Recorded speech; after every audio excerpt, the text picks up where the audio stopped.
Tinbergen, en su artículo sobre los objetivos y métodos de la etología del año 1963, plantea 4 preguntas, mismas que ayudaron a dar forma al estudio del comportamiento animal. La pregunta en la que nos enfocaremos en este video es la cuarta: ¿cómo ha evolucionado dicha conducta? Esto lo explicaremos mediante un ejemplo basado en la evolución de la conducta social de las abejas. En el mundo existen aproximadamente 20.000 especies de abejas descritas. Inicialmente, estos insectos eran solitarios, pero el comportamiento social se ha desarrollado en varios grupos. Las abejas pueden ser solitarias o vivir en varios tipos de comunidades. Aproximadamente el 75% son solitarias, el 15% parasíticas y el 10% son sociales.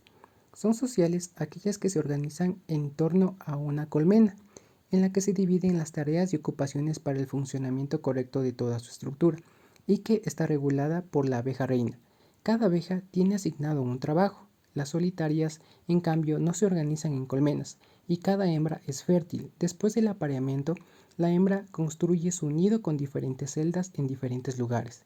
Para comprender las condiciones que favorecieron la evolución de la eusocialidad, es necesario conocer las características del antecesor. La abeja de miel género Apis familia Apidae es uno de los organismos utilizados en estudios en función a su evolución de comportamiento social. Inicialmente, estos insectos eran solitarios. Los ancestros de estas abejas eran avispas de la familia Crabrovinidae. Depredadoras, sus hábitos de alimentación comenzaban a convertirse de forma muy lenta y paulatina con el hecho de que en la antigüedad las plantas con flores se estaban convirtiendo en la flora dominante del medio terrestre.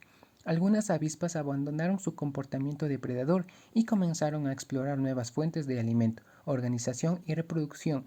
Es por eso que surgen teorías que explican la aparición de la eusociabilidad evolutiva en las abejas que son.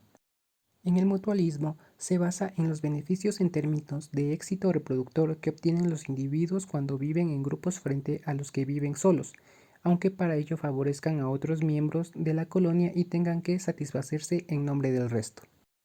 Manipulación parental. La existencia de castas estériles como fruto de la capacidad de la madre de esterilizar y esclavizar a sus hijas, esto le ayudará a aumentar el número de hijas con la que está más relacionada, en vez de dejarla ir para que se reprodujera y aumentara su número de nietas con el parentesco ejemplificado.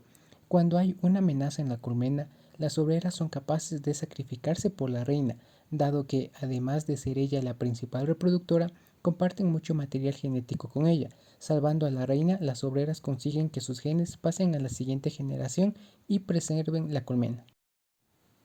Y por último, selección por parentesco. Esta teoría podría ser definida como la alteración en la siguiente generación de la frecuencia de los genes de un individuo compartidos por sus parientes las avispas, a través de acciones que favorecen o desfavorecen la reproducción y supervivencia de dichos familiares.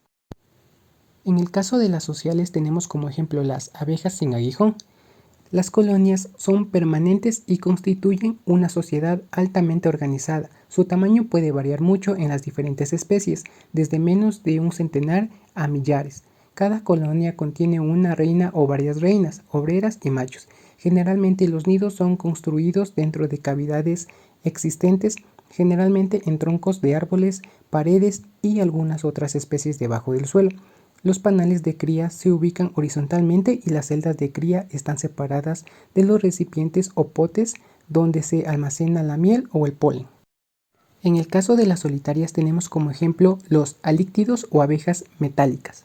Sus nidos son frecuentemente complejos, excavados en suelos, excepto algunas especies que pueden nidificar en manera de descomposición. Estos constan de numerosas celdas dispuestas y diversos planos. Tienen 2 o más generaciones anuales y el comportamiento según las especies es variable. Pueden ser solitarias o semisociales. Sus nidos son a veces comunales, donde 2 o más hembras comparten un mismo nido, pero cada hembra aprovisiona su propia celda de cría. En conclusión, las abejas han ido evolucionando conductualmente para favorecer y simplificar aspectos que traerán éxito a la supervivencia y adaptabilidad de su especie, dándonos a conocer sus rasgos, características o comportamientos que abordan las raíces ancestrales.